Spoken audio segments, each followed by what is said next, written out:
What kind of overalls does Mario wear? What? Denim, denim, denim.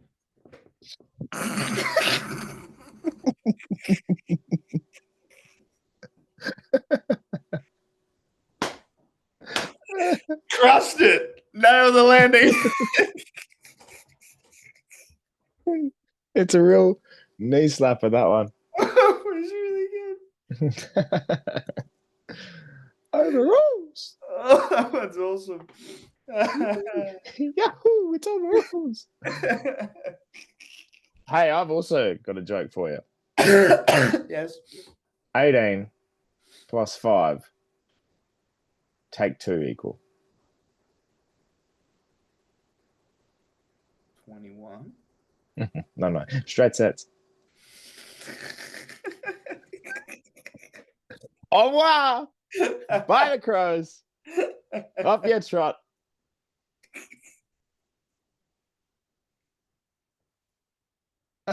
Smash it, Stone Cold. Here at the glass table, we're just like you. I like to play football, I like to watch football, and I like to talk about football. Yay. I like to play football, and I like to watch football, and I like to talk about football. But we do things a little bit differently around here. That could be a dream, Jared.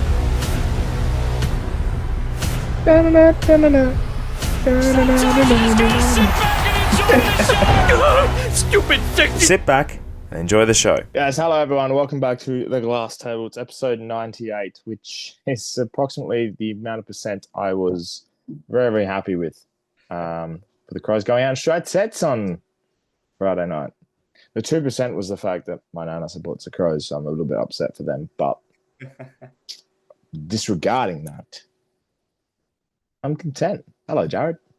Hello. This was quite possibly the best result for you, which was fantastic. Obviously, being a Port fan, seeing Adelaide go out in straight sets makes people forget about Port Adelaide season, which is nice. We did the same amount of stuff this year. And you got a better draft pick. How good? No, we don't. We said it's like fucking Freo, Gold Coast. You one did of the too. two. Yep. Whoopsies. Fucking Jack Lukosius. Anyway, yeah, it was fantastic for you, which is very, very nice. I know you tipped Adelaide to win the flag a couple of weeks ago on Twitter. However, taking it back and wanted to save this for a momentous occasion. Wanted to save this for something, and it was something that I have been keeping in my mind. Oh my God. There was a quote graphic a little while ago that said that if Adelaide won the premiership, you would be dyeing your hair blonde. And as of right now, we can officially rule that one out.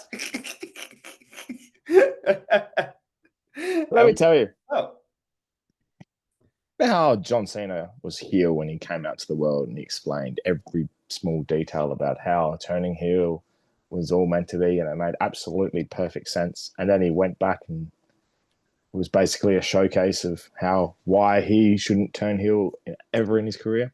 Yeah. Yeah, well, I've had a similar thing.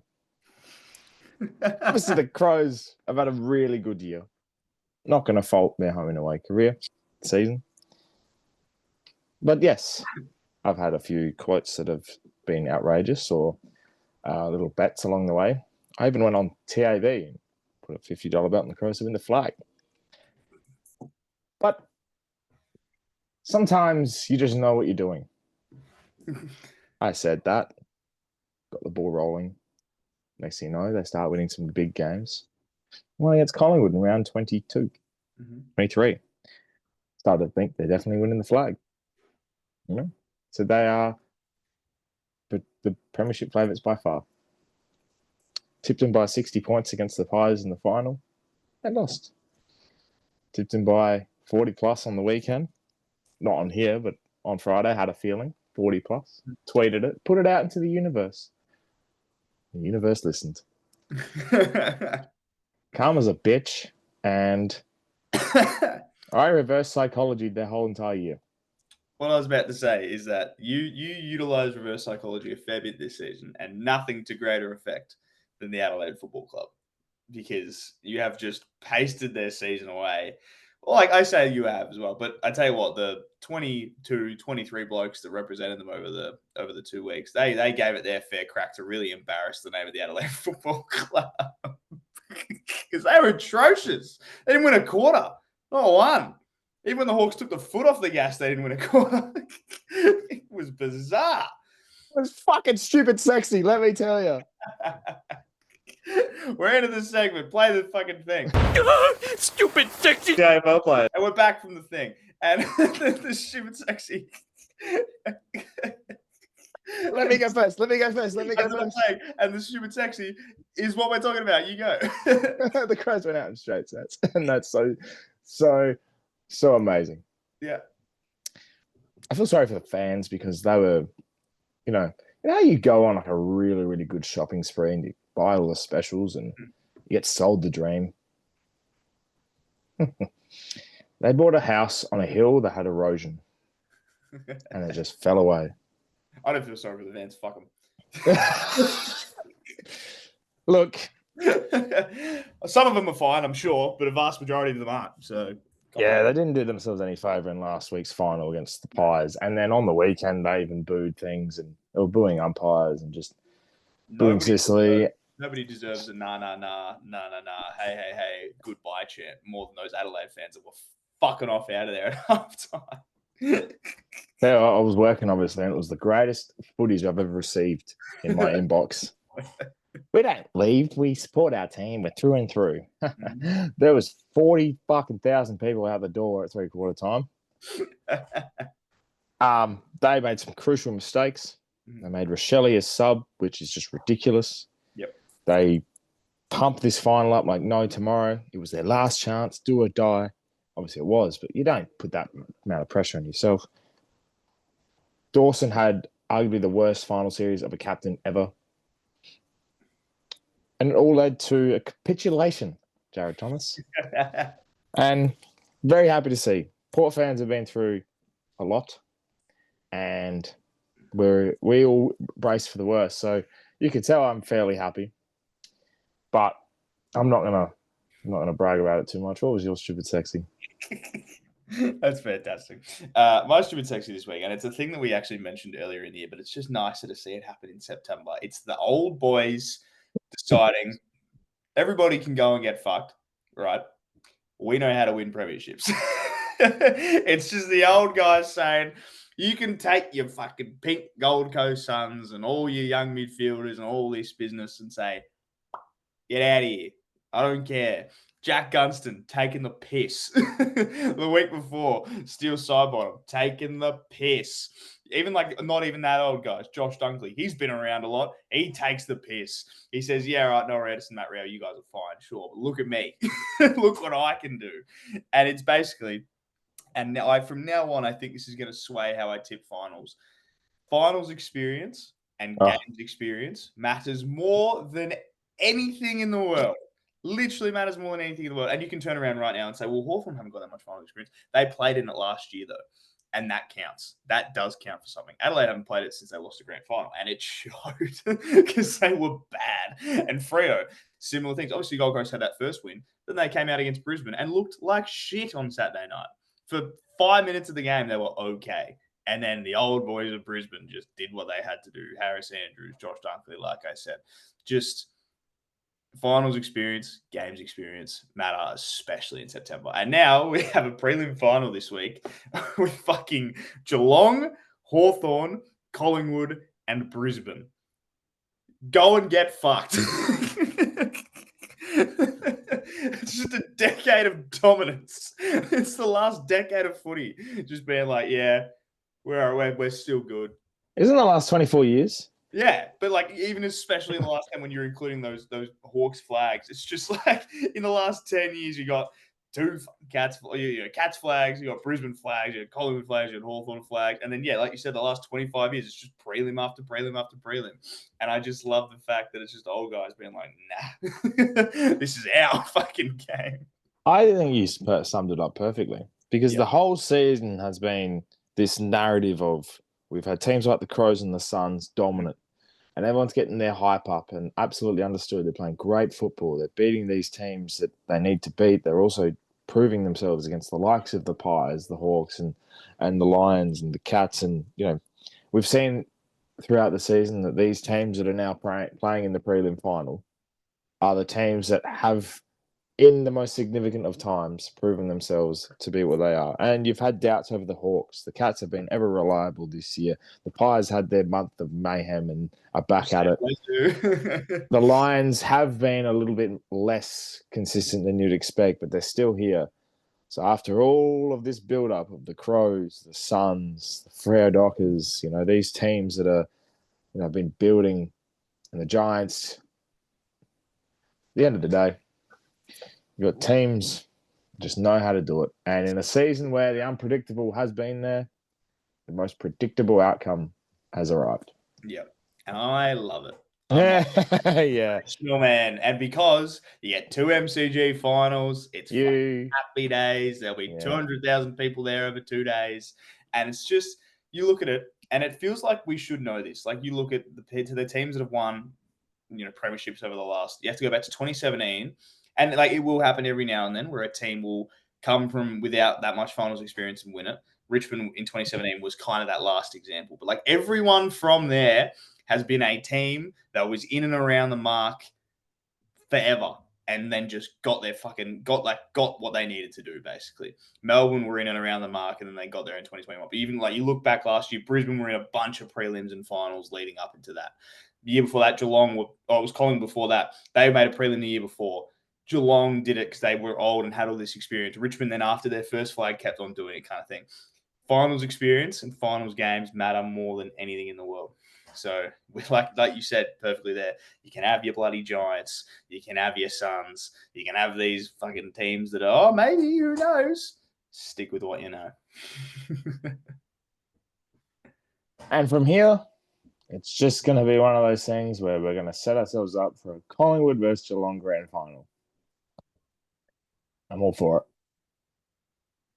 If it was a Brisbane Hawks grand final, it would be the most aesthetically pleasing, both on the mind of the upsets happening and the fact that it looked absolutely incredible on game day. Yep. And, 2 teams that are probably the most likable of the 4 in time. I mean, sort of Hawthorn have their haters, but like, after beating Adelaide, I think Hawthorn gained a few fans. So it's kind of like they evened out a little bit. Looking forward to it. Look at all these teams that we've had through this final series, and I still have that funny feeling if something unpredictable can happen. I mean, yes, the Crows going out straight sets probably is that unpredictability. But a team going from 8th to win it has never been done before. Mm.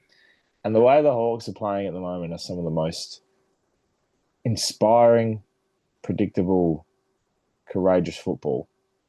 The way they started on, and we might as well review it because stuff it. We're all about footy, yeah? Stuff everything else.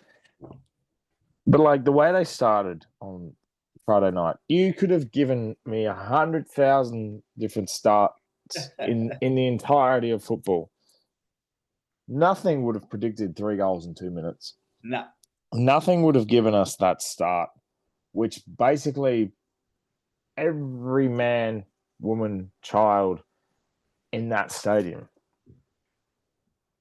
that was a Crow supporter shat themselves. Because they were like, what the hell is happening?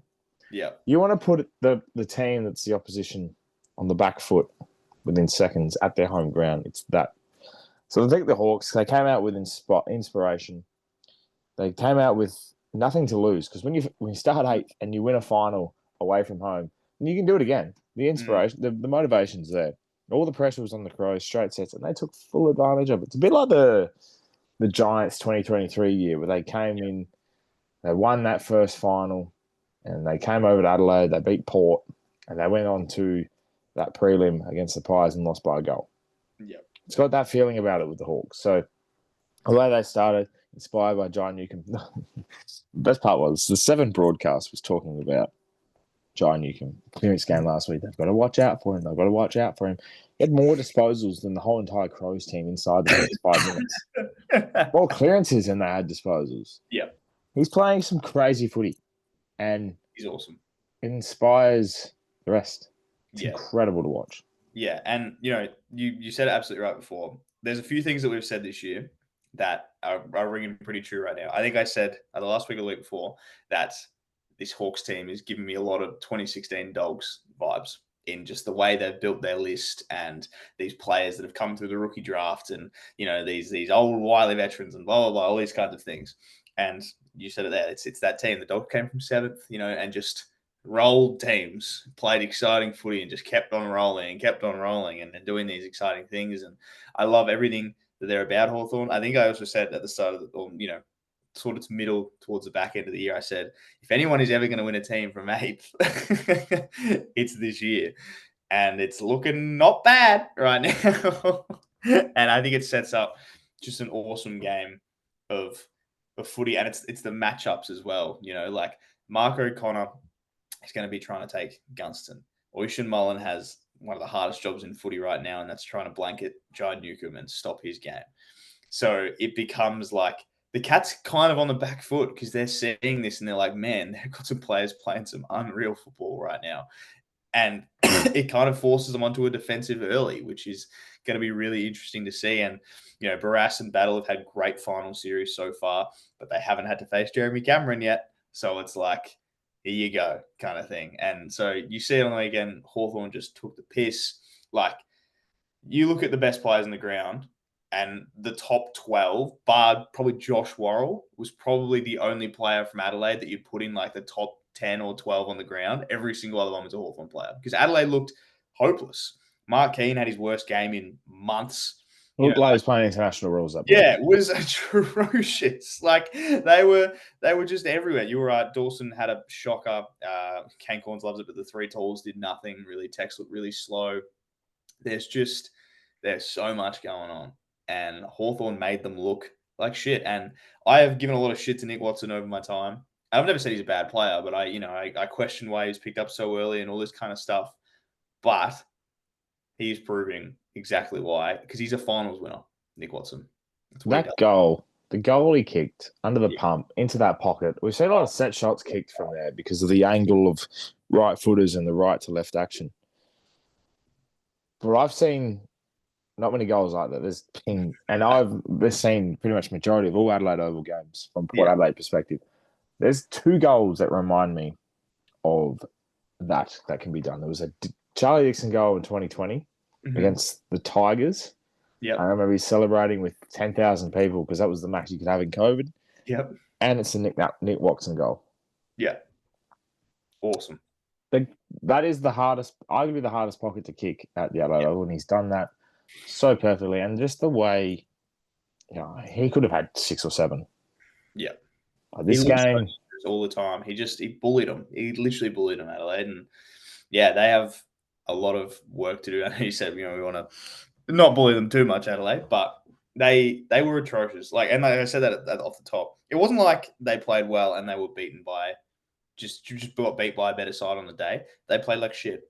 They were terrible. And it's very interesting to see. Do you reckon they played in a way where it was either they were playing selfishly or they were playing starstruck? No, it was that second one. They were playing like they didn't know where they were. And it showed, I think. I think it was both. Yeah, yeah. Because you're right. They didn't know where they were. But then the leaders were selfish. I think they were trying to take it in a way of it's either me or nothing. They were like, they thought they could be the individual to drag them out. It's like, that's not how finals works. It's not a one person. You're not Dustin Martin. Like you gotta get the whole team up. Well, I look at it as in Dawson had 3 chances at goal, and all 3 chances he could have passed off to a player in a better position. There was a set shot from 55 he took. There was a snap on the 50 in the second quarter that he could have given a hand pass to the bloke running past and kicked the goal. So another time that he did it. And then Tex. Tex has 2 shots from one from 50 where he had someone on the inside, and then he has a snap difficulty. He does it on his left, which is a great dual footer. And I'm not going to disregard his playing ability, but look inside. It's these types of little players that make up a difference. And the Hawks played inspired footy and they got starstruck and the leaders couldn't handle it. Neither could the crowd. And it was the capitulation of my dreams. And we said this before, but you never hear the word capitulation until September. And all of a sudden September rolls around and capitulation becomes the big word. It's the big word of September. And I love it. You know what's funny as well? Like, you don't see many teams advertise their like silly Sundays or Mondays or everything. Geelong will do it, we know that. But there are not too many teams that do it now because it's sort of looked or frowned upon in the media aspect and everything. But the Crows were open arms about having photographers and stuff at the bar, though, right? What was that about? Photographers in the bar, just about. I know. Interesting. Invited. Open access. That's bizarre. Would have loved to been in the conversations of those on the day. Imagine just standing there trying to have a beer and there's cameras pointing at you and you're like, all right, this is great. Like, Fuck, I'd dress up so well. That's the thing. I don't think they were dressed up. I think they were just there standing. Just casual drinks. I just find it weird. It's not so much the Crows' fault. I think it's just more the fact that you have photographers there. It's weird. Yeah. But both parties. My question to you is, I've heard a lot of different things from different people. What would your choice be? Would you sign Tex Walker for another year or put him into retirement? As much as I hate what the North Melbourne Football Club did to the likes of Farito and Boomer Harvey and stuff, I think this is one of those times where you talk to Tex in his exit interview and you say, mate, please hang it up. I think you don't move him on, but I think you tell him you might not play as much next year. Like, I think it's one of those things of either go out on your own terms, playing finals and playing every game of the year, or you will probably get moved into more a development role and you probably won't play many games because I don't think he helps them. He is still a good footballer, absolutely, but you could see the clear stages of decline in his game through different portions of the game on Friday, but also like just through the year. So I think it's one where you got to let Kane Corns is right. 3 tools, as much as it works a little bit, it doesn't work. It won't be able to work all the time. And I think it's much better suited if you're able to bring in another medium or smaller forward into that 4 line. And Tex has to be the one to go because you can't stump Fogarty or Thilthorpe's development anymore. Averaged 1.7 goals a game this year. Averaged more possessions than he did in 2024. I think obviously beats his career best in 2023 and that great run he's had since 2021. He's obviously always been a pivotal part. I think Tex has earned the right, a bit like Trav Boak. He has earned the right to make his own decision. Yes. You can always take information and encouragement from all parties, but at the end of the day, I love the idea of him playing on in 2026. Yep. I think development for those players like Fogarty, like Thilthorpe, and they're probably going to have to get in a developing tool forward for down the track. So if he's there and plays 14, 15 games, no, there's a sense of you can go again and achieve better than you did this year. By all means, go again. Do everything you can. And I think, he's earned that right. I would hate to be a Crows supporter or, a Crows football department member to be seeing Tex moved on. Because if he moves on and goes to, remember those rumours of him being traded and potentially heading to like Collingwood or a Melbourne. If he goes off to one of those, for example, for a year and then has that security of being a development coach and he wins success or just has that moment of self-development, I would hate every moment of it. And I know he's helping one of the local footy clubs being a development coach and being into coaching. So his experience and valuability would be second to none. If you're a club that sees Tex not have the opportunity to play on next year, 1-year deal, be a development coach after that. You're playing 10 to 15 games. But I'm not sacrificing that, especially in a year where you've gone out in straight six and your experience is what cost you an opportunity at doing better this year. You're right. And that's what I'm saying. Like, you'd only push him into retirement if he was wanting to. But if he was sticking around and you could keep him around, I think you need to inform him that he's not going to play every game because you can't afford to keep playing him every game while he's so valuable to everything. You just can't afford to have games where he slows down, and he will slow down again next year. So it's one of those things. But I think he'll go again, personally. I don't think he's shown that he really wants to retire yet. And I think, yeah, like you said, that you need experience to win games, and Tex Walker has that. One of the rare Crows that has, a grand final under his belt kind of thing. Even if it was a smacking, he was there. So still important. And he's one of the founding members of, I call them the Godfather Fords. Jeremy Cameron, Jack Gunston, Taylor Walker, Jesse Hogan.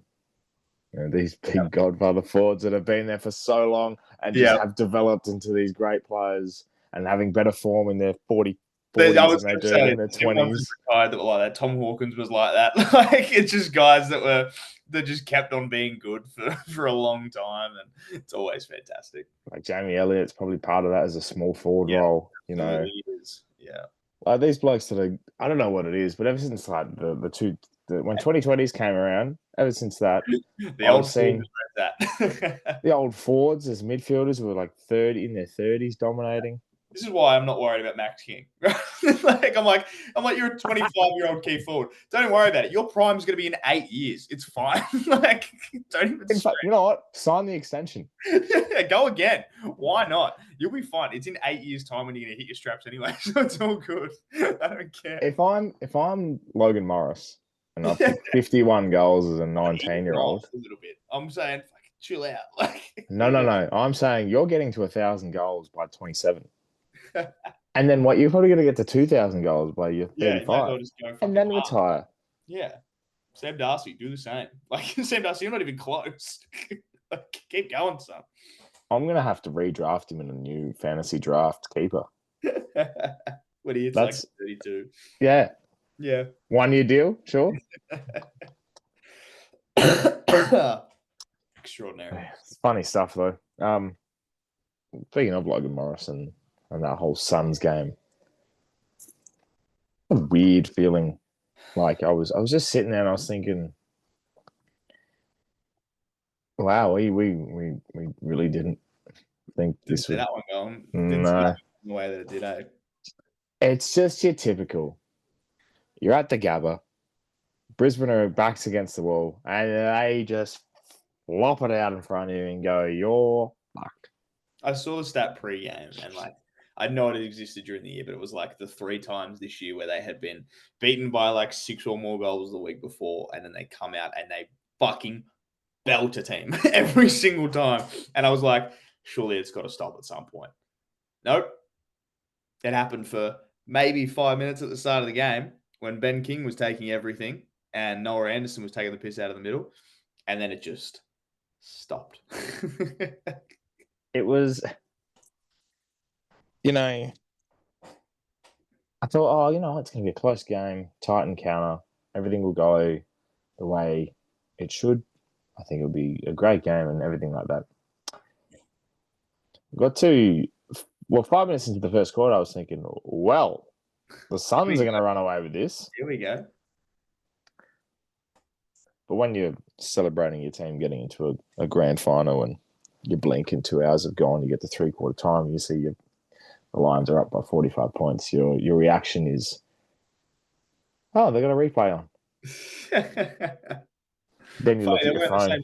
Where'd that come from? Then you go to then you go check your phone to see how your multi's going that you forgot you put on.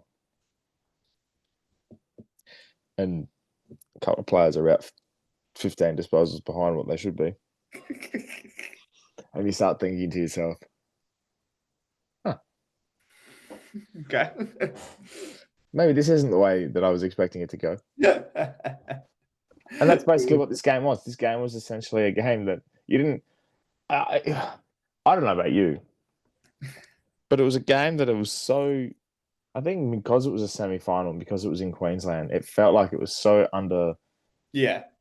It's the Gabba. Something about the Gabba, I don't know what it is, makes me not want to watch footy. I don't like it. I don't like it at all. I don't like anything about the Gabba or the stadium or just anything, really. And I had the exact same feeling of I watched the start and I was sort of similar to you. It was celebrating my local club making a grand final and everything. I was like, oh, it's nice having a few beers kind of thing. And, usually I'm the type of person that's like, God, these games of footy go for a long time. Like, I'm like, oh my God, and I'm checking my watch. I'm like, fuck, I just want to go to bed kind of thing. That second half went like that because I just stopped caring. I was like, oh, game's over, whatever then. And then sure enough, it was fucking full time. And I was like, oh, all right, great. So, yeah, something about the Gabba. Maybe it was because it was like Brisbane, Gold Coast. Just, yeah. I don't think pink will be coming back anytime soon. No, the girls are wearing it this week. I just saw, which is very funny. But Don't mind that, but the boys might be retiring it for a little while. Some I think scars. we might just save it till gather round next year. Yeah, some serious scars attached to that one, I would say. But no, the game was not good. Like we said, for the first 5 minutes, it was fine.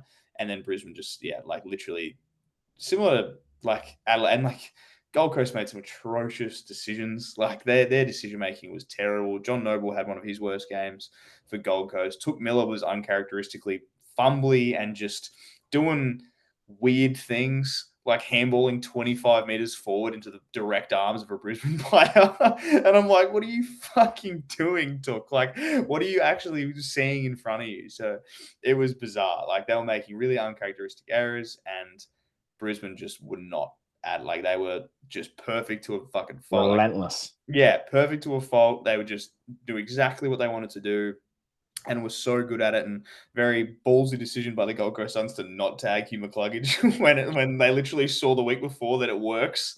It was bizarre. You know, it was what Baldy. Kyle Loman's haircut. Do you think the Suns rocked up and thought, Kyle Loman's hair's gone? So are their finals chances? They went, we'll be right. Don't worry about it. He looked hard. He looked tough. He looked like a tough man. They were like, they had a real focus on him pre-game. Were you looking at the right head? Yes, but they had a real camera focus on him pre-game, and he was like, he looked tough, and I was like, the double slit. Yeah, he just looked like a different player. Usually I see Kyle Lohman, I'm like, you're a little sneaky small forward. And then I saw him before and I was like, you're like a fucking inside mid. I was like, where did that come from? I didn't realize you could get a haircut where you shave it down to the skin and then slit the skin. Yeah, right? It was bizarre. It makes me not want to shave my head anymore. He looked tough though. And I was like, I did, absolutely. And all men that shave their head look tough, but like... I don't know. Something about it. He can join me in the growing out process. When that was the most exciting part of the game, that's when you're like, that's when you know that footy in Queensland has a long way to go. That was a shocker. There is one thing from this game that I need to say now. Because when it eventually happens in like 3 or 4 years, or maybe even next year, I'll look like a genius. Mac Andrew will one day be one of the best key forwards in the comp. Right? That guy is not a defender. Mac Andrew is not a key defender. And I'm sick of Damien Hardwick pretending that he is because he's not. He is a born and bred key forward, and all of the big moments in Mac Andrew's career and life have come as a key forward. Play him there. Play him alongside Ben King, and they will both kick 50 goals. Like, it's ridiculous. Is that because he couldn't defend on Saturday night, or natural instinct is to get the front spot and just take these marks and just he is so much better as a forward. I don't see him as a defender. I don't. So I obviously didn't watch the game, so I'm trying to just get reassurance from the fact that I see him taking on 4 marks to the game and hadn't kicked a snag. So no, that's what I'm saying though. You look at like what he did as a defender, and he gets himself in these spots where it's like, man, if you were a forward, that'd be fucking awesome. Like, that's a good observation. And he comes across, and like when he does these big coming across marks, I'm like, imagine if you just did that one. I'm like, shocking. Like, he has these big moments as forwards, and he kicks well, has a good set shot. And I'm like, just play there. Like, I don't know. I have this set in my brain that he's not a defender. He is one of the rare cases of usually someone will debut as a key forward and turn into a key defender. We said it with Wiedering, said it with Moore. This is the opposite. Swap over. All right. I see that. Yeah. Play Walter down back or Reed or whatever the fuck. I don't know. Just Swap. Not really a big fan of Jed Walter yet. Nah, I'm sure it'll be fine. But like, I mean, you need someone to support Ben King. yeah, that's what I'm saying. Play those two. He didn't kick a goal and then winning a final, but kicks 2 in a losing final. Does that prove Jack Riewoldz's point? He looked like he was about to take the piss at the start of this game. He kicked 2 real early, and I think I put out a tweet and I was like, Jack Riewoldt is fucking quaking right now. But I think he proved enough. I'm going to love this segue that I'm about to do. Yeah. Because if I have a finals team and Harris Andrews is in it, then I will back my team in 100 million% to win that game. 14 marks. The bloke was an outright gun. 20 touches as a key defender. There's only 3 people in the world that I know can do that. Harris Andrews and Anthony Alessiani and someone else. Don't know who the third one is, but I just wanted to throw myself in there. Cal Wilkie does it, but yeah, absolutely. Cal Wilkie's not a key defender.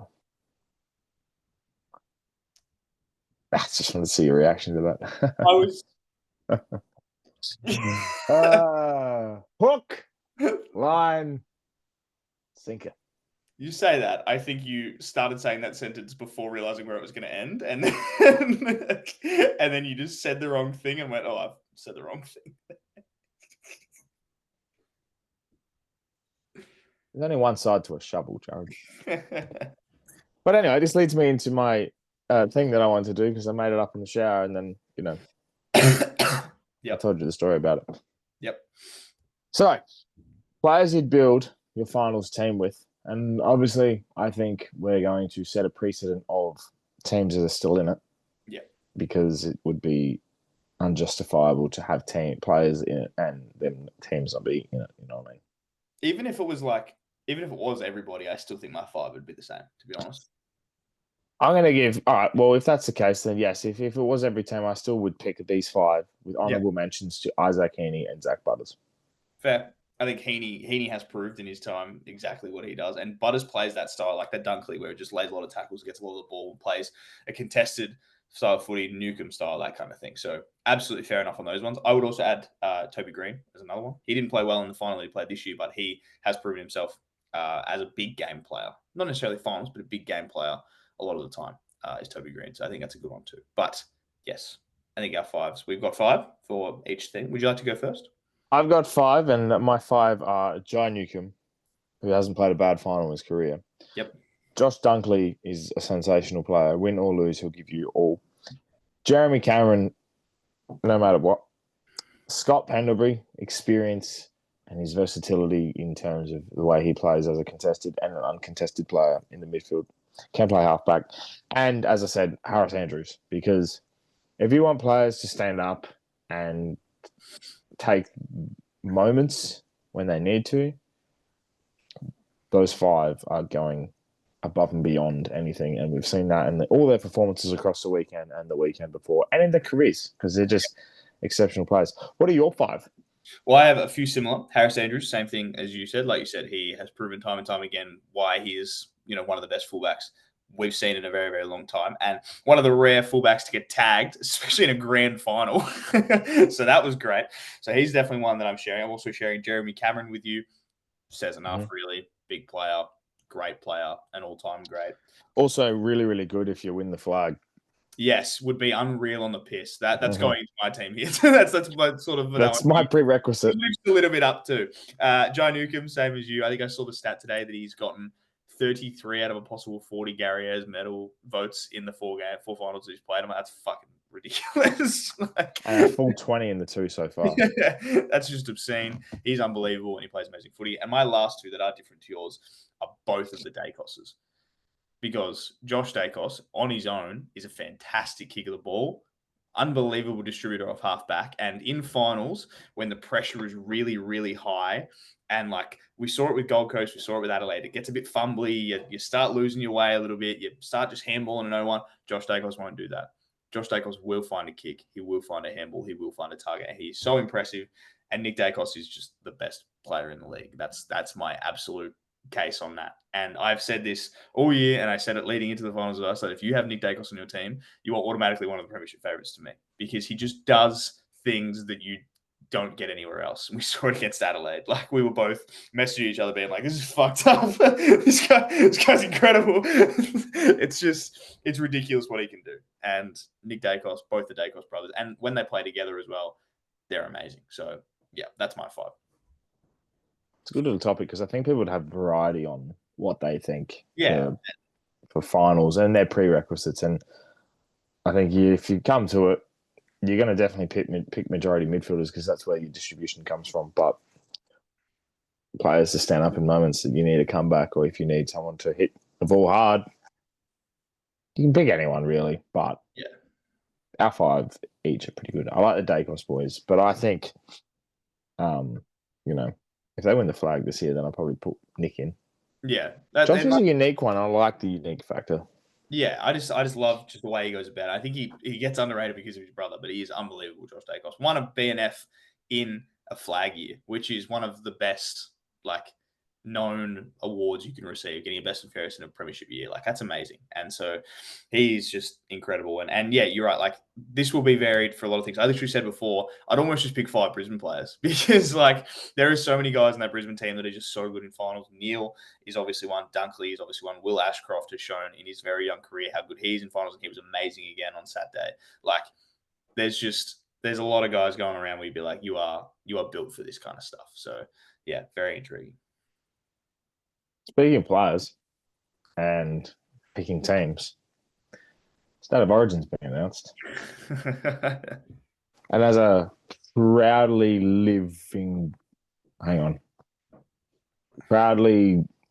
owned South Australian, whatever you say, as a proud South Australian, yes, we've been snubbed. But they've announced WA versus Victoria. Now, here's my thing with State of Origin. It's not so much people wanting it back. I can understand wanting it back. But, when you want something for so long and you finally get it and it disappoints, it just hurts everything. Yeah. And we've seen it, and you can base that on movies getting long-awaited sequels that don't live up to the hype of the original. You don't, songs that come out from artists that have had massive breaks. When we take a break of GT and we have an episode every second week, it's just that doesn't exactly work out. No, I'm very, very, very skeptical about State of Origin, and the fact that they've done Victoria versus WA makes me even more skeptical. It's not the players and it's going to be in Perth. It's just one of those things where you go, if you're gonna do it right, do it at the G. Vic versus South Oz, go off with a bang. And I understand, obviously Victoria have to be part of it, and that's more than fine. But I don't want to take this as I don't want this to be a thing where they go, all right, well, we're going to take it around the country like a tour, like a comeback tour, like it's John Farnham. No, it's not good. Don't do that. Do it right. 3-match series. Do it properly. And that's just my gripe with this. And to be honest, my excitement when they did announce it was, that's nice. Yeah, I saw it and I thought, I originally was like, this is going to be such a cool thing. And then I was like, it's in February in Perth. It's going to be 36 degrees. It's a twilight game in Perth in February. It's going to be, and that now, February for AFL is getting into preseason stuff. A lot of teams aren't even going to want their players to play. And obviously we had this year the All-Stars Fremantle, which was a pretty good success in the end, but that was kind of different because it was you could see that the Indigenous team really wanted to play with each other kind of thing. I don't really think a lot of the players have any pull to play for their state anymore. If that was the case, like it is in rugby league State of Origin, where they really want to play for their state, you put it in the middle of the year and you need to build that up over time, not just play them in a random day in February in an exhibition match kind of thing. There needs to be a built up reason to hate these other states kind of thing, but there isn't that right now, and I think that's why the excitement isn't there. It could build into February, and they could build some pretty cool excitement, but I think they've kind of stuffed it around a little bit and got it wrong early. Every chance it gets better, but just the early optics of Perth, February, Vic WA, it's like, okay, and Victoria's probably going to win by 1 million. so like that doesn't help. Well, that's the thing as well. Like, State of Origin has been, it's not a WA thing so much of a, the pool isn't there, but we've seen so much before where WA has sort of stood off against everyone else. Yeah. Whereas there's always been that Vic SA bicker. Everyone's like, oh, do you really want to go to South Australia for gather round? Yeah. Do you really want to have, do you really want to get drafted to South Australia, or do you really want to go to a Vic place? Why is Dan Houston's gone back to Victoria type thing? Yeah. It's all these little things add up where you can get that spitefulness from each state. A little bit more, yeah. Whereas this is just like we're almost just paying homage to no one really cares. Like no one in Victoria hates WA. No one in WA hates Victoria. It's just like whatever, man. The AFL, and this is just me, and the idea I want to throw out there is if they wanted to do this, and you still wanted to cover footy in the right way, you do the fixture of every team plays each other once, plus the second showdown or second rivalry game. Yeah. Then you have a month in the middle of the year where a team has 1 week off. All teams have a 1 week off, and then you have a 3-week series of 3 games for State of Origin. Winner obviously wins State of Origin. Blah, blah, blah. Do tournaments, whatever. Get all the states involved. Whatever you have to do in a 3-week block. You come back, do the second half of the year. You got finals. We still finish at the same time. And football as a whole feels like it should between that March and September period. None of this February stuff. No one gives a fucking shit about February. Yeah. We don't even watch our own. We don't even watch our own practice games. They're not even an AB Cup anymore. I know. It's ridiculous. And like February is like cricket still. Everyone cares about cricket at that point. Like it's just I'm gonna be cricketed out, to be honest, with the Ashes. There's so much cricket happening. Oh. Like, yeah, it's just I don't know. I just think they've optically put it in the wrong spot, and there's just not that much excitement for it. Like no one cares really. Announcing it during a final series, I think, has underdone what they could have made as this opportunity. Yeah, I think they did it greatly last year when they did the All-Stars versus Fremantle. They had their own press conference, announcement, everything like that. It sounded like, oh, cool, there's a game, something unique. Whereas this is just like on a Monday after a semi-final. Yeah, it's just, it's kind of bizarre they've gone with that route. And it's just, I don't know. I get my tune could change if absolutely.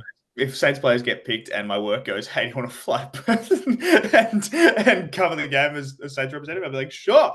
But I see. It's you getting paid. I don't think that happens because I was looking at the big predicted teams and there was not one Saint on there, which is fair. But there's former Saint Josh Battle.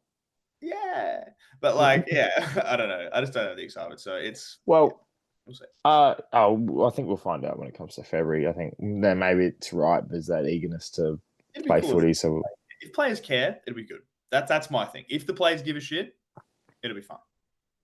If Marcus Bontempelli comes out as the Victorian captain and goes, WA, why would you ever want to go there? I'm on board, man. Yeah. I'm so on board. Jack Higgins South Australia style rant where Bont comes out and goes, I'm going to have a shit time in WA because nobody likes it there and there's nothing good to do. Then it's like, all right, here we go. and we're back.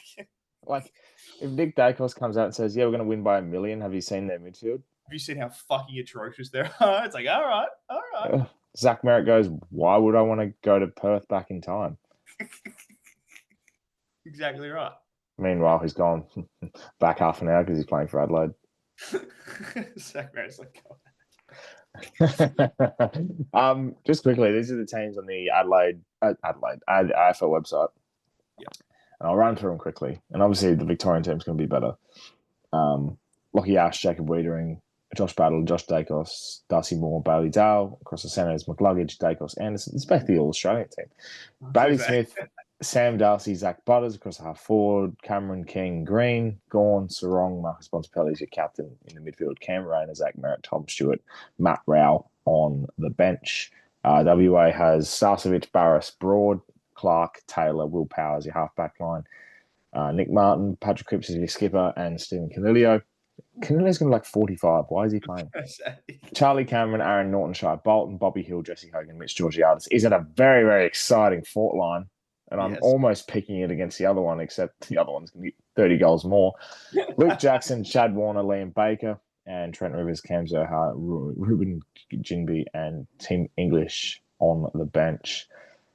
I'll do a couple of notable others that could be picked. I'll do WA first because... Look, before you do, the fact they've got Trent Rivers on the bench says enough about all of this. I honestly think happens. of all this, and you've got Liam Baker as your starting follower, that's... Yep. Just put Nick Martin in there and just be done with it, man. Like, you make it just a name factor does a little bit He's more. an ACL anyway, so he won't be out there. Anyway, it's fine. Yeah.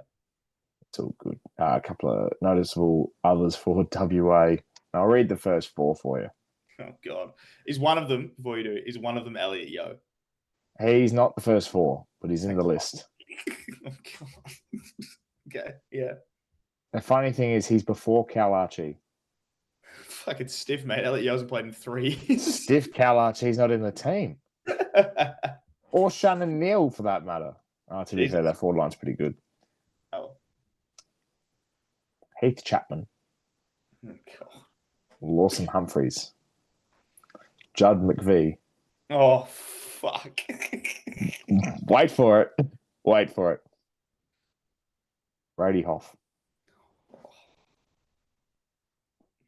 Oh, unfortunately, can you believe this? In such a team that is WA, the likes of Darcy Cameron, Sam Powell-Pepper, or Oscar Allen and Jake Waterman have all missed out in a WA team. But unfortunately, Cameron didn't make the WA team. But to be fair, Luke Jackson, Tim English, stiff opposite. So the two places that they've actually got good players in, these types of players are missing out. That's the ruck. Clearly, the ruck position is the best position if you're in WA. I'd stock up with 3 rucks and just play tall. Absolutely. Also, Cameron's better in English, but that's fine. Compare it to the first 4 of notable others that have missed out, and this is just a weird list. Yeah. Josh Worrell, Braden Maynard, Luke Ryan, Sam Collins are the first 4 of the notable others. But they've become the first 4. I don't know who wrote this article, but some of the others in this list of notable others. Yeah, that's fair. Yeah. Have gone the likes of Josh Dunkley, Will Ashcroft, Sam Walsh, Scott Pendlebury, Jackson Clare, not picked in this. James Sicily, Christian Petracca, John Newcomb, Finn Callahan, Harry Sheasel. What the Wait, I'm not finished. Davies Uniac, Tristan Cherry, Ed Richards, Tom Liberatore, Charlie Kerno, Jamie Elliott, Jordan DeGoey, Ryan Myers, Dylan Moore, Jack Gunson, Nick Watson, Nick Larkey, Andrew Brayshaw. Dude, the Vic Twos would fucking beat the WA team by 1,000,000. You literally play the 2s instead of the 1s, and they would still win. That's fucking awesome. Oh, that's fantastic. The 2s midfield would get 40 more clearances than the WA midfield. This is like when you pick your team on AFL 26 and you just absolutely stack it, and your reserves team is just full. This is fantasy team type operations. That's so funny. Oh, honestly, Victoria versus the All Stars should have just been a thing. Yeah, it should have been Vic versus everybody else. Just do it. Yeah, I agree. What if WA have any injuries in that predicted starting 23? Then you have to play fucking Heath Chapman. Great, like awesome. So the notable others for Western Australia, as I read out before, have a couple of significant disabilities. And I'm sorry to use the word disability, but a couple of ACLs and Sam Powell-Pepper and Darcy Jones. Nick Martin's on the field and he has Nick Martin hasn't been, Elliot Yeo has no hamstrings left. Elliot Yeo has lost all of his ability to move. But I heard rumours, right? And this is the funny thing about it, and I couldn't believe it. Christian Petracca still wants to be traded to WA. Does he think that if he goes to WA, he can play for the side? He's like, fuck, they're not going to pick me. All right, if I play for West Coast, they're going to put me in the starting mid for the WA team. I heard the cooking scenery over in WA is pretty good. Sure. Give me a one-word answer. You can give me a 2 if you want to, but give me a one-word answer of where Christian Petracca plays in 2026. Can I give you a 4? Yep. Great British Bake Off.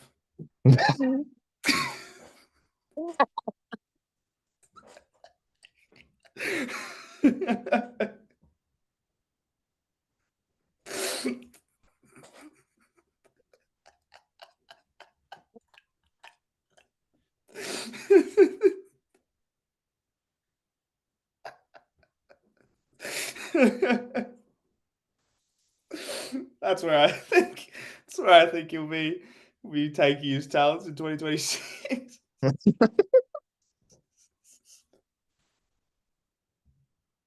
You can't rule it out, can you? But no, I think he'll be staying at Melbourne. So Melbourne will be my one word. What about you? What's your one word? Can I give you a 3? My kitchen rules? Wait, no. There's 2. Yeah. Well, technically it should be 3, but they've got 2. MasterChef Australia. Yeah, that's the one. Well, they could do 3. MasterChef Australia celebrities. Yeah, that's the one. Yeah. My kitchen rules. They should do that. That'd be really fun. That would be funny. But no, in terms of AFL, what do you think the Dragons will be playing? Yeah, Melbourne. Yeah. And it probably sparks a significant conversation that I'm probably not prepared to have until after the final series. But hearing players like Zach Merritt, Christian Petracca, all these players that have been loyal servants, won many awards, and Trac has a flag at the D's. To hear them wanting out or rumors of wanting out and stuff like that, it just doesn't sit well with me. No. It's honestly ridiculous. And if I'm those two, I would absolutely pull your heads in. Especially Zach Merritt. That is just not. I know you're chasing success, and I know that's part of football and what we chase for. But I've seen countless amounts of different players go through their careers without success, but they've stayed loyal. And I think their fulfillment in that has been. I don't think he'd live with it. No. I don't think he can live with it. I agree in the way he's gone about it is wrong. However, I disagree in that he should be more ashamed than Trac kind of thing. Like the D's gave a lot to Christian Petracca. Zach Merritt gave a lot to Essendon and has not received anything back. At least Trac got himself a flag. I do not blame Zach Merritt for being upset at the Essendon Football Club. Not even upset. I don't blame him for wanting to win a flag because he knows he's not going to win at Essendon and he won't. That's an absolute fact. He will not win a premiership for Essendon. The way he's gone about it, probably not right. Meeting with the literal coach of Hawthorn, probably not the best way of going. In the middle of a final series too. Yeah, probably not the best way of going about it. You're absolutely right. But I don't blame him for not wanting to be there. But you're right. It spells trouble for players that we think are very loyal not being there anymore kind of thing. And if I was a Port fan, you look at that, you look at Zach Butters and you're like, fuck. You're like, please don't do what they do because they're all similar sort of thing. Win a lot of accolades and seem like, they're really committed to the club kind of thing. And then could, like Merritt did, turn around in literally what felt like 3 days and go from, I'm going to lead this flag, I'm going to lead this team to hopefully another flag to I do not want to be here kind of thing. So it is a little bit scary. It sets a bad precedent for entering American style trading and free agency and stuff like that. I think it's more. Footy's been. I know the landscape is always changing, but it's been one of those things where loyalty is celebrated. Yeah, and also a lot of other sports. Yeah. Well, players go off to different teams and they'll have their 2-3 years success, and they might win a flag or they might just play finals or whatever. But I see that, and I'm like, I can tell you countless amounts of players. I still see the Essendon in Zach Merritt. I still see. I just think chasing success for something that's not guaranteed and ruins your reputation in footy. Yeah. It's one of those things where, for example, Dermot Brereton. Yeah. Did you know he played for Collingwood? Yes, yeah, probably. It's one of those things that sort of, but he didn't ever do anything for you it. Picture Hawthorn on him. Yeah. Honestly, if you're 29 years old, Zach Merritt, you're in a position where you've got a young group of players, and unfortunately for them, got black-catted with this injury list. Yeah. They were in a position where they probably were a chance to play finals this year before all of this happened. Mm. I'm not walking away from that. I know the end of the year leaves a bad taste, but I'm not leaving that. I couldn't, and neither would I with Petracca. And I know Petracca is different because you've got that success. But for me personally, if I've got that success at a football club, then I've lived out the dream I wanted to. I'm always going to have the feeling of chasing it again because I don't know. The thing that you do is you chase success with the new group that you have compared to the previous one you won with, and it's almost like that new feeling. Yeah, new chapter, new story. Yeah, you're absolutely right. And D's fans would never be upset at Trac if he left because he's the reason. I honestly think they would. I don't think they would be. Got him the flag, got him the norm. I think it's like, yeah, like D's aren't going to contend really. I don't think for at least a few more years. I wouldn't blame him. I would love more so than the players kind of thing because the AFL are actually relatively okay at doing this for the most part. I want the AFL and the clubs in the AFL specifically to be really harsh on like stick to your fucking contract. You are a contracted player. You sign this, you fucking stick to it. One thing I will respect the shit out of the Carlton Football Club for doing is exactly that. When Bryce Gibbs was doing everything he could to get to Adelaide and Carlton said, no, you're contracted another year, you're going to fucking play here, and literally forced him to wait it out. That's what I love. So Essendon, to show some fucking balls, would be doing that. And, Christian Petracca, same kind of thing. Show some balls to keep doing that. Zach Butters, I know he's probably going to play there anyway, but, if he was to be like, oh, maybe I should move, same thing. Essendon should do it with Ridley as well. He's contracted. He also extended again, Ridley. Didn't have to do that if you didn't want to play there. Don't back out now, son.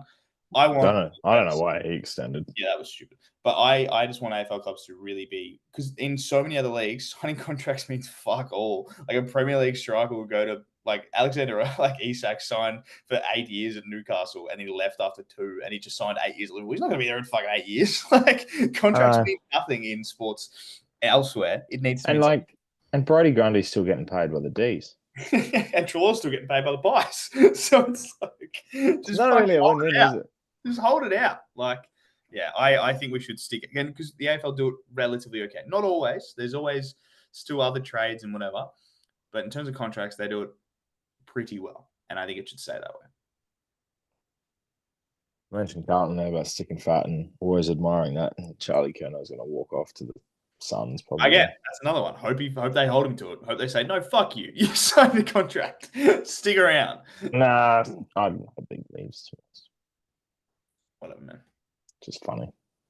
I think Carlton with him finished 14th and Carlton without him finished 15th. So I think regardless. Good to see. I don't even know what Motlop it is anymore, but good to see Motlop sticking to it. Good on him. Not coming to Port. No. But GWS legend Jacob Ware and Will Brodie, the superstar of the Waffles, coming to Port Adelaide. So he looks so good playing for fucking Peel Thunder. And 17 possession superstar from the Gold Coast Suns, Braden Fiorini's coming to Port too. We haven't had a proper Italian name since Dom Cassisi, so I'm looking forward to that. That looks pretty good. Italian Knights are back at Port. That's what I want. Awesome. Anyway, prelims. Yeah. Surprisingly, the Cats and the Hawks play on the Friday night and Collingwood Brisbane play on the Saturday. Now, I know that's because of travel and everything like that, but that just, I guess it's done by ladder position. Yeah, done by ladder position, and you'd think like you'd put the other one earlier or whatever the case may be. It is what it is. I just thought because Collingwood played in the first qualifying final that if you win, like if the Crows won, then they would have got the Friday night. I thought it was just a precedent for that. But I'm not complaining. Both of these games are going to be absolutely phenomenal, and I'm very, very excited for Friday night because it's the young Hawks coming up against the old Cats. And we've just talk about bringing back my childhood in a game. Cats Hawks in a final at the G is just that's the most pure fucking footy I could ever possibly imagine. That is pure as I'm just thinking of Hawkins taking marks and Cyril dancing around people. I'm Sean Burgoyne kicking 3 1/4 and Isaac Smith missing after the time. Yeah, exactly. Everything about this is fuck yeah. So I'm really looking forward to it. My tips in this final series have been absolutely deplorable. I'm not going to even trust myself. And this could almost be reverse psychology, what's going to happen with my tips. But in this one, give me your tip and a matchup to look out for.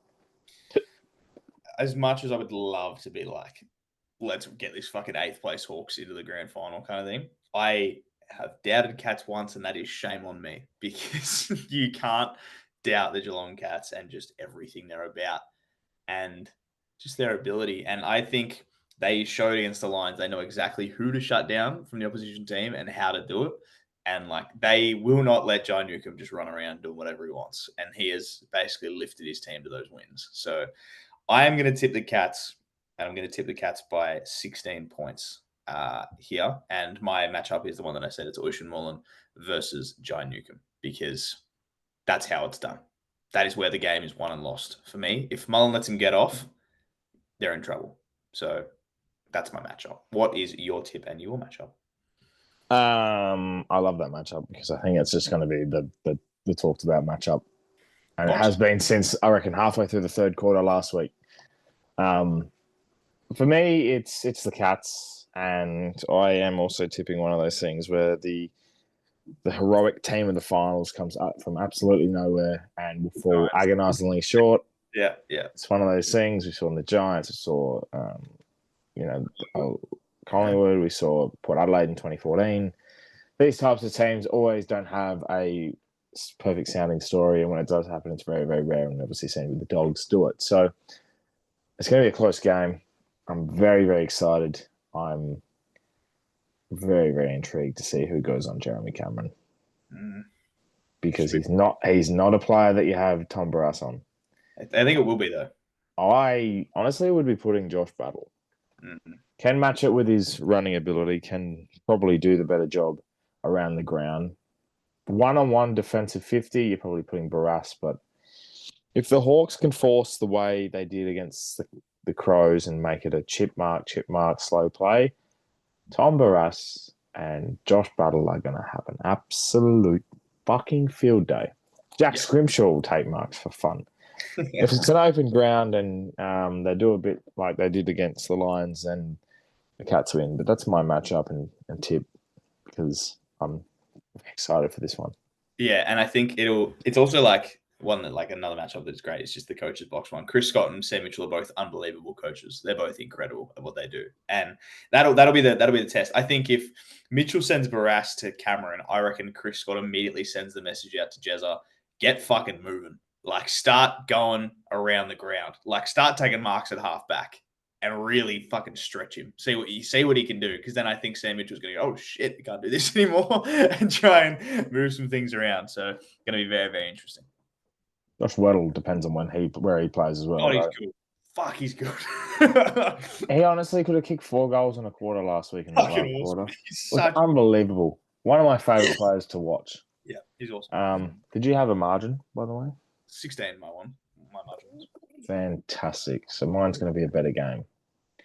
And then on the Saturday, it's the other G match. It's the rematch of 2023 in a prelim. We know the Lions have a very, very, very good record in prelims on a Saturday. And love the G too. And they love the G, except for when they lost the other week. That was different. Yeah. Predicted all year, since about halfway through the year, we both have that it'll be a Cats Pies grand final. The Lions never lose badly 2 times in a month. And they love a big game. I'm so excited, yet so scared at the same time of what this could be. If we get a Lions Cats grand final, I'm literally jumping off my couch with one Achilles.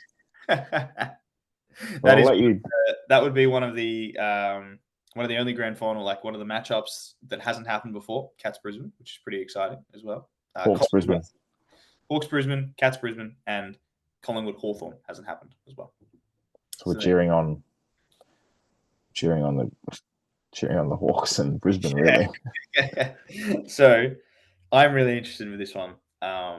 And yeah, like I said, this one is going to be so crazy because Collingwood don't tag really. And they don't. And Brisbane, and it's a better matchup for Brisbane because, say, for example, they had Adelaide. I think Adelaide have them covered, plus the travel, but they don't have Adelaide, which is exciting on all fronts. But like, it's just a better matchup because Collingwood don't tag too much, and Collingwood are the type of side where you could probably still beat them despite having a few injuries. Yeah. How also, I don't know how I felt about this, but Lockie Neal coming out saying he's a chance to play in the grand final. Kind of a bit of me time. Don't like Very it. much me time. Being like, yeah, I can come off with no training and a fucked up calf. Yeah. Like I know you're a 2-time Brownlow medalist and a and an all-round legend of our game, but also like we don't need the me time, mate. Like, it's coming on. Like, if that was announced as a surprise on a Thursday before the game on a grand final you've made, I'm going, what? Imagine Brownlow night, him getting up like, oh, I'm gonna be yeah. Just somehow Brownlow night's about Lockie Neal again. Yeah. He won't win the fucking thing, but he'll make it. He'll figure it out. He knows. Fantastic. Thanks, Lockie. Did you know you played for Freo, by the way? But yeah, it's going to be interesting. Do you have a tip and player matchup? So fucking tough, this one. I hate it because this is literally one of those ones where I could quite literally flip a coin and just be like, that's it. But there is something that Pies in a prelim at the G in front of 70,000 of their biggest fans, and it's going to be a packed house there. And the noise that the Collingwood fans make, and as much as people love to give the Collingwood fans shit, they are incredible. They are just unbelievable at getting their side across the line. I think this is going to be a classic. Like, I know we've tipped some close games and everything like that, and some sort of turned out okay and whatever. I think this is going to be a genuine classic final. And I am tipping the Pies by 2 points. Cool. 2 whole points in this one. And I just think it's going to be very exciting. And Josh Dunkley is going to have to do a number on Nick Dacos. And I'm looking forward to that.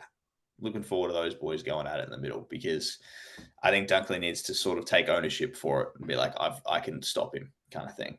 And I know that he can do that, Josh Dunkley. So really, really excited for that one. What is your tip? What is your matchup?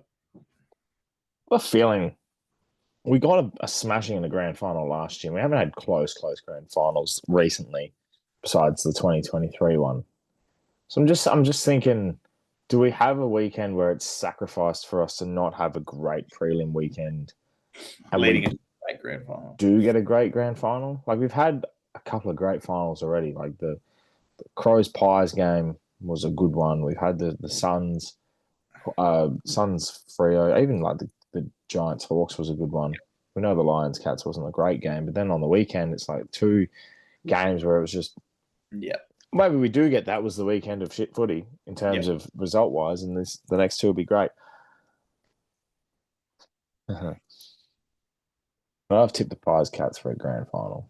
And it probably will be happening. But I've also tipped Brisbane to win the flag this year. I'm just going to back that a little bit more. Back him in. Sometimes your team has to have an off final to get an opportunity to, and I think, redeem themselves. They know how to play against in a crowd where it's against them, and they did it earlier in the year where the Lions got over the top of the Pies. I'm tipping the Lions by 1 point. Yeah, hell yeah. Classics. Absolute classic. I should have said this at the start, but prelim finals are the best games of footy ever, because it's like the crowd is really great, and it like just builds the atmosphere of it all. And like teams, while obviously winning a grand final is the biggest one, making a grand final is a really big step for any team. So teams play their fucking hearts out. They will do everything possible. So it's going to take the absolute best of each team. And yeah, we've got a 3-point swing for our tips. Get on the line, guys. Also, just quickly, my matchup, I think a lot of people will go for who's going to play on, down forward or down back, who's going to play on Dacos, who's going to do this and that. Fuck it. The big boys in the middle. Yeah. Cameron versus McInerney. Yeah. Oscar's back playing footy, which is It's good. but it's not so much the tap work, it's the around the ground. Cameron just takes intercept marks or is a good down the line option. Does Mason Cox play? Does that make it a bit different? Who knows? I think he does. I reckon the Lions will play Fort and McInerney, which means you got to play Cox and Cameron. Got to even that out. Got to just take him. You also have Sam Day in there. He sucks. He's not playing. Fuck that guy. Not fuck that guy. He's fine. But he shouldn't play. Sam Day only plays in the day. What a finals weekend. Yeah. Looking forward to it. Another final this weekend as well. Yeah, both our local teams are in the grand. Both local teams in the grand final. We've got our ones and reserves both playing. You've only just got the ones. Only got the ones in. So go Sposs and go Dingley. Beers will be drunk. Football will be played. The rest. You will be getting a grand final preview from us on Tuesday next week because for the life of me that I won't be alive to record any possibility on Sunday. No. Because we have Silly Sunday. And I'm going to just announce this here and there because no one's probably watched this far. Going as Tyrese Halliburton. Because, and that'll lead through to Monday, so you can write your Monday off. And then I booked it off. Yeah. And then it's just by the time Tuesday rolls, by the time Monday night rolls around, you might be functioning. Yeah. Sitting okay. Yep. Well, it is what it is. Also, go out AFLW teams. They won on the weekend too. Yeah, both dubs. We're sitting next to each other on the ladder too. That's just going to be fantastic by the end of the year, isn't it? Yeah. Can't wait to be in November, be going, we're fighting for a final spot. Oh no. We have to go through it again. Anyway. Hello. See yous.